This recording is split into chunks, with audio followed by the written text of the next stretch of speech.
कधीच नाही चुकणार तुमचे फेवरेट टीव्ही शोज झी5 सोबत, तेही एकदम free. Hello hello hello hello hello hello बजा हॅलो हॅलो हॅलो हॅलो ऐकायला येते चुंकुला, बोल काय आले, कसला राडा झालाय आणि पटापट बोल, इथं जास्त वेळ फोनवर बोलायला देत नाही। बजा तुझा खेळ खाल्लास। खेळ कुठला खेळ, कसला खेळ? ओ मोहिती, खेळ वेळ बनती, आपण नाही खेळत खेळ। म्हणजे रेकॉर्डिंग केलंय तुझं माझं रेकॉर्डिंग कसलं? अरे तू नाही का त्या अक्षदाला भेटायला गेलतास हॉस्पिटल मध्ये, तवाचं रेकॉर्डिंग केलंय तुझं।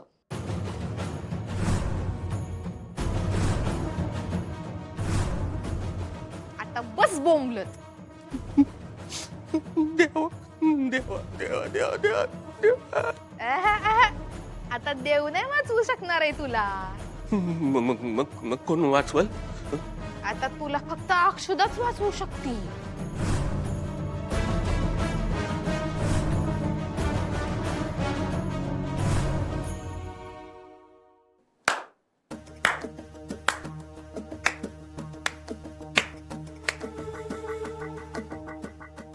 वेल प्लेड भुवनेश्वरी मॅडम, वेल प्लेड।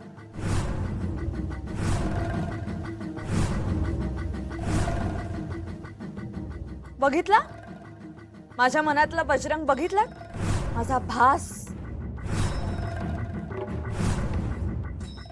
आता माझं लॉजिक, रियालिटी हे सगळं मान्य करा की तुम्ही भुवनेश्वरी मॅडम आहात।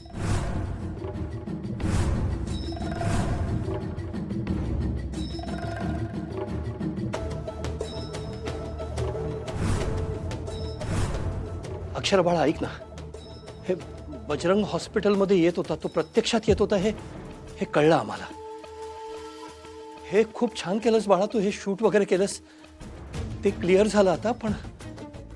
पण बाळा, तो तिथे येऊन तुला प्रत्यक्ष त्रास द्यायचा, याचा अर्थ ही चारू भुवनेश्वरी असं कसा होईल ना?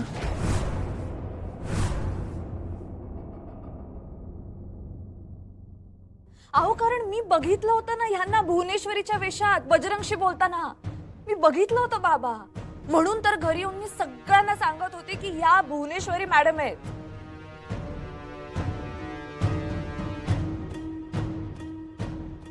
बाबा, मला सगळं कळलंय। काय कळलंय?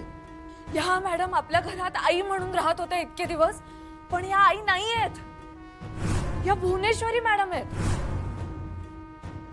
आता का गप्पात? बोला बोला, हा सगळा प्लॅन तुम्हीच केला होता हे कबूल करा आणि मान्य करा की तुम्ही भुवनेश्वरी मॅडम आहात।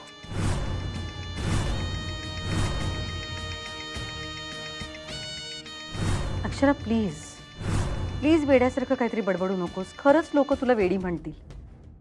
अहो, मला काय म्हणायचं ते म्हणू दे हो। तुम्ही कबूल करा, मान्य करा तुम्ही भुवनेश्वरी आहात ते। त्या दिवशी तुमच्या कानातल्या बुगड्या मी घरी येऊन चारुलताचं सोंग घेतलेल्या तुमच्या कानात बघितल्या, मला वाटलं मला तुमचं गुपित कळलं। काय डोकं चालतं हो तुमचं भुवनेश्वरी मॅडम?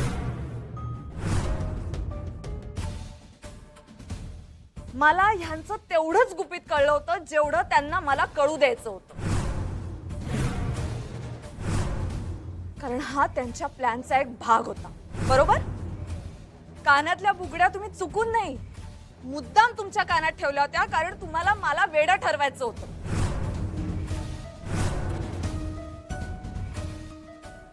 बोला आता।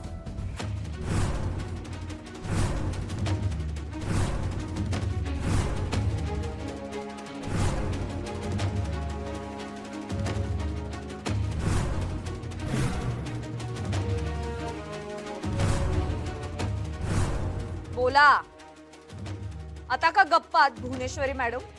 सांगा सगळ्यांना, तुम्ही मुद्दाम कानात बुगड्या ठेवल्या जेणेकरून माझ्या मनात शंकेची पाल चुकचुकावी, मग मी तमाशा करावा आणि मी तमाशा केल्यानंतर तुम्ही मला सगळ्यांसमोर वेडं ठरवणार, बरोबर? हाच प्लॅन होता ना तुमचा? कसं सुचतंय तुम्हाला? अक्षरा, तू ना आता काहीही बरळू लागलीस। खरं तेच बोलतेय मी।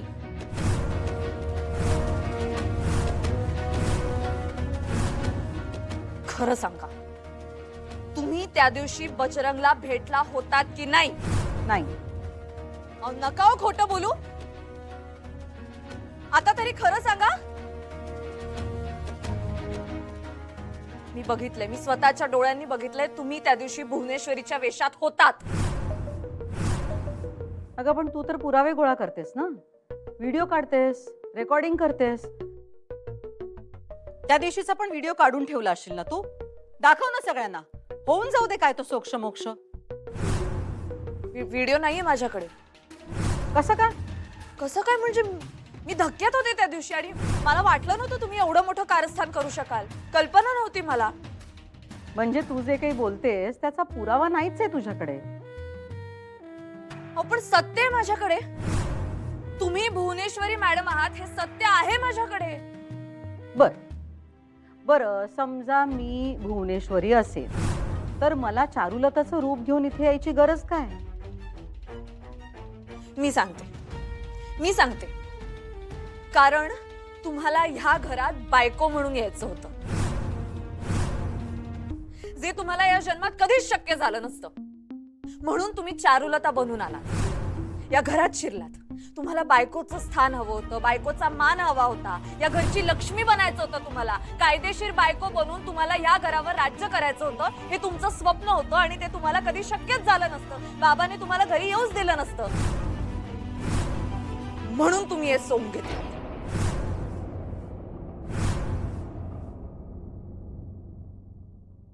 सत्ता, स्वार्थ या गोष्टींसाठी कुठल्या थराला गेला होता तुम्ही? तुमच्यावर प्रेम करणाऱ्या माणसाशी कसं वागलात तुम्ही? बाबांच्या भावनांशी खेळ केलात, मला वेडं ठरवलं. अधिपतींची तुम्ही फसवणूक केली. अधिपतींची तुमच्या स्वार्थासाठी तुम्ही स्वतःच्या मुलाच्या मनाचा, त्याच्या प्रेमाचा काहीही विचार न करता त्याच्या बायकोला वेडं ठरवलं. असं केल्यानंतर त्याचं काय होईल हा विचार केलात तुम्ही?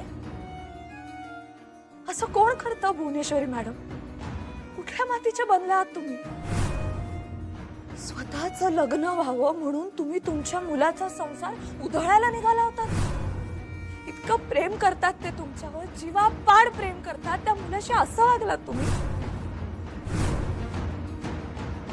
माझं जाऊ देव, मी कधीच तुमची नव्हते, पण आपल्या मुलाचा तरी विचार करायचा. ह्या फसवणुकीमुळे त्याच्या मनाचं काय होईल हा तरी विचार करायचा. तुम्हाला काहीच वाटलं नाही का हो भुवनेश्वरी मॅडम? काहीच वाटलं नाही तुम्हाला?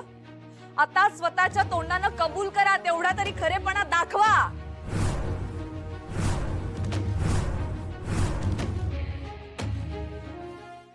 झी 5 ॲप डाउनलोड करा आणि पहा सर्व एपिसोड्स एकदम फ्री.